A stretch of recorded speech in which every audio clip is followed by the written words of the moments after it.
DCB മീഡിയയുടെ പുതിയൊരു വീഡിയോയിലേക്ക് സ്വാഗതം.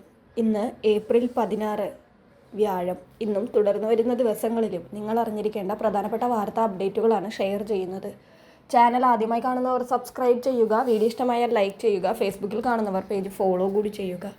ആദ്യത്തെ അറിയിപ്പ്, സംസ്ഥാനത്ത് കൊടും ചൂട് തുടരുകയാണ്. സംസ്ഥാനത്തെ 12 ജില്ലകളിൽ ഉയർന്ന താപനില മുന്നറിയിപ്പുമുണ്ട്. സംസ്ഥാനത്ത് ഈ മാസം 19 വരെ ഉയർന്ന താപനില മുന്നറിയിപ്പ് പുറപ്പെടുവിച്ചിട്ടുണ്ട്. പാലക്കാട് ജില്ലയിൽ ഉയർന്ന താപനില 40 ഡിഗ്രി സെൽഷ്യസ് വരെയും, കൊല്ലം ജില്ലയിൽ ഉയർന്ന താപനില 39 ഡിഗ്രി സെൽഷ്യസ് വരെയും ഉയർന്നേക്കാമെന്നാണ് അറിയിപ്പ്. കോട്ടയം ജില്ലയിൽ ഉയർന്ന താപനില 37 ഡിഗ്രി സെൽഷ്യസ് വരെയും ഉയരാൻ സാധ്യതയുണ്ട്.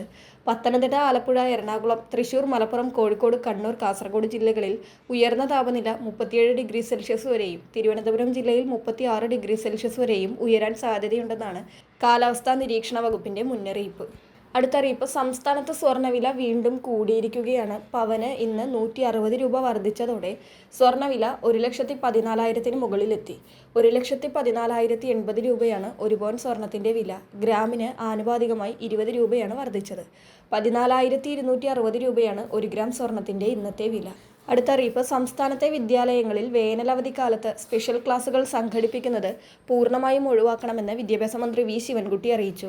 കേരള വിദ്യാഭ്യാസ ചട്ടങ്ങളിലെ വ്യവസ്ഥകൾ പ്രകാരം മാർച്ച് മാസത്തിലെ അവസാന പ്രവൃത്തി ദിവസം മുതൽ മെയ് മാസം വരെ കുട്ടികൾക്ക് വേനലവധി അനുവദിച്ചിട്ടുള്ളതാണ്. ഇത് കൃത്യമായി പാലിക്കപ്പെടേണ്ടതുണ്ടെന്നും ചട്ടവിരുദ്ധമായി ക്ലാസുകൾ നടത്തുന്ന സ്ഥാപനങ്ങൾക്കെതിരെ കർശന നടപടി സ്വീകരിക്കുമെന്നും മന്ത്രി വ്യക്തമാക്കി. അടുത്തറിയിപ്പ്, കേരളത്തിൽ എല്ലായിടത്തും ചൂട് വീണ്ടും കൂടുകയാണ്. അതിന്റെ അടിസ്ഥാനത്തിൽ വൈദ്യുതി ആവശ്യകത വീണ്ടും സർവകാല റെക്കോർഡ് എത്തിയിരിക്കുകയാണ്.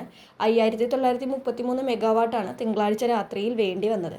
ഉപഭോഗം 11.23 കോടി യൂണിറ്റായി. ഇത് ഏപ്രിലിലെ റെക്കോർഡാണ്. 2024 മെയ് 3-ന് 11.59 കോടി യൂണിറ്റ് ഉപയോഗിച്ചതാണ് എല്ലാ കാലത്തെയും റെക്കോർഡ്. അടുത്തറിയിപ്പ്, ഇന്ത്യയിൽ സ്വർണ്ണപ്പണയ വിപണി അതിവേഗം കുതിക്കുകയാണ്. മൊത്തം റീറ്റെയിൽ വായ്പാ വിതരണത്തിൽ സ്വർണ്ണപ്പണയത്തിന്റെ വിപണി വിഹിതം രണ്ടാമതെത്തിയെന്ന് ട്രാൻസ് യൂണിയൻ സിബിലിന്റെ ഗോൾഡ് ലോൺ ലാൻഡ്സ്കേപ്പ് റിപ്പോർട്ട് വ്യക്തമാക്കുകയാണ്. 2022 മാർച്ചിന് ശേഷം സ്വർണ്ണപ്പണയ വായ്പ 3.8 മടങ്ങാണ് വളർച്ച നേടിയത്. ഇതോടെ റീറ്റെയിൽ ക്രെഡിറ്റ് പോർട്ട്ഫോളിയോയിലെ വിഹിതം 5.9% നിന്ന് 11.1% ഉയർന്നു. സ്വർണ്ണപ്പണയ വിപണിയിൽ ബാങ്കുകളും ബാങ്കിതര ധനകാര്യ സ്ഥാപനങ്ങളുമായി മത്സരം കടുക്കുകയാണ്. ഈ മേഖലയിലെ വേഗത്തിലുള്ള വളർച്ച കണക്കിലെടുത്ത് നിയന്ത്രണങ്ങൾ ശക്തമാക്കണമെന്ന് റിപ്പോർട്ട് മുന്നറിയിപ്പ് നൽകുന്നുണ്ട്.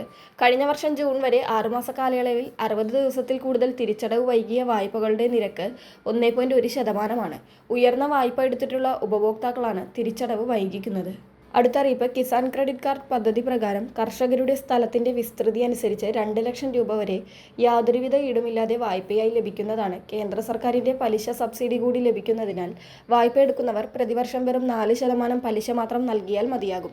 എന്നാൽ ഈ വായ്പകൾ ഓരോ വർഷവും കൃത്യമായി പുതുക്കേണ്ടതുണ്ട്. കൃത്യസമയത്ത് വായ്പ പുതുക്കുന്നവർക്ക് പലിശ സബ്സിഡി ആനുകൂല്യങ്ങൾ നേരിട്ട് ബാങ്ക് അക്കൗണ്ടിലേക്ക് എത്തുന്നതാണ്. കരമടച്ച രസീത്, സിബിൽ സ്കോർ തുടങ്ങിയ രേഖകൾ ഹാജരാക്കി അർഹരായ കർഷകർക്ക് KCC വായ്പ അഥവാ കിസാൻ ക്രെഡിറ്റ് വായ്പാ സൗകര്യം പ്രയോജനപ്പെടുത്താവുന്നതാണ്. വളരെ പ്രധാനപ്പെട്ട ഈ വാർത്താ അപ്ഡേറ്റുകൾ മറ്റുള്ളവർക്ക് കൂടി ഷെയർ ചെയ്യുക.